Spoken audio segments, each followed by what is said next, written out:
Corruption, fraud and greed continue to dominate media here in the United States and around the world, as high unemployment and wage stagnation plague the middle class.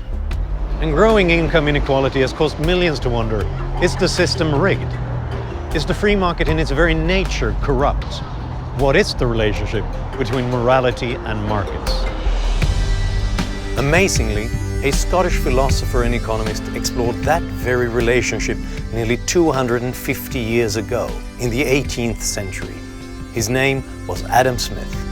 Adam Smith was first and foremost a moral philosopher. His great gift was observation. But perhaps he's best known for his groundbreaking work in economics. Some people say that he is really the father of modern economics. He's a synthetic thinker that crosses these disciplinary boundaries. Adam Smith was born in a small Scottish town and learned early in life about morality and economics at the local merchants' market.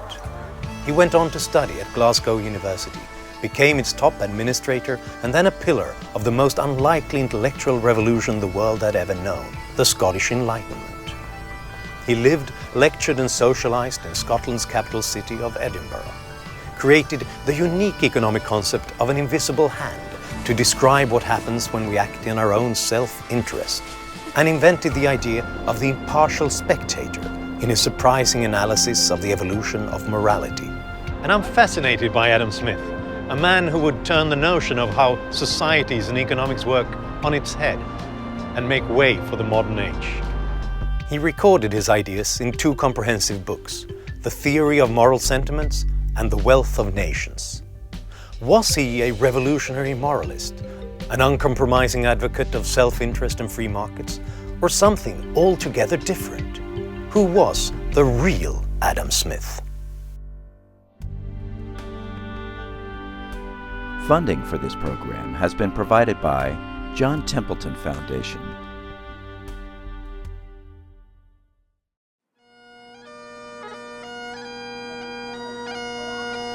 Historic Edinburgh still reflects the energy and cultural vitality for which it was known in the 1700s. A dramatic castle still dominates the landscape above the old town. Below stretches the Royal Mile and the hustle and bustle of modern city life. Edinburgh today is a haven for the arts, full of open, warm and welcoming people. In 1707, Scotland had joined with Ireland and Wales to become the United Kingdom. It would be Europe's largest free trade zone. And the great cultural and intellectual revolution, to be known as the Scottish Enlightenment, would soon transform Scotland and much of the world. Adam Smith was destined to be part of that change. He was born in 1723 in the town of Kirkcaldy, just across the bay from Edinburgh. His father, also named Adam Smith, was a lawyer and customs inspector who spent many of his working days chasing whiskey smugglers and who died several months before his son was born. The young boy's widowed mother, Margaret, would devote the rest of her life to raising her son and would become his lifelong companion. Adam Smith loved growing up on the shores of the river estuary known as the Firth of Forth. This small town of Kirkcaldy would remain his spiritual home for most of his life. I'm Johan Norberg, a writer and an analyst born and raised in Sweden. For many years, I've studied markets and global trade, and no one thinker has been more important to the development of today's widespread prosperity than the revolutionary 18th century philosopher Adam Smith.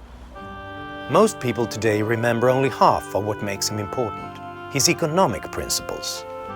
They associate Adam Smith with free markets, but few think of him as the great moral philosopher that he was. We need to put both sides of the man together to find the real Adam Smith. Smith's primary concern as a political economist and a moral philosopher is the well-being of the poor. Ryan Hanley is Associate Professor of Political Philosophy at Marquette University. His work concerns the moral aspects of Adam Smith's worldview.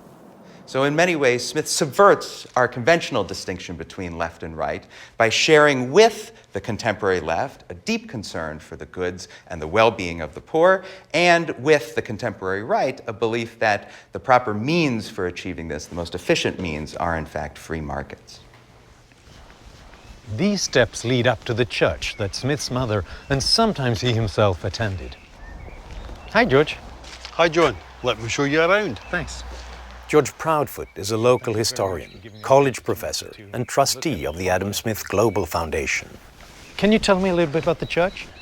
Well, this was the church that Adam Smith was baptised in on the 5th of June 1723.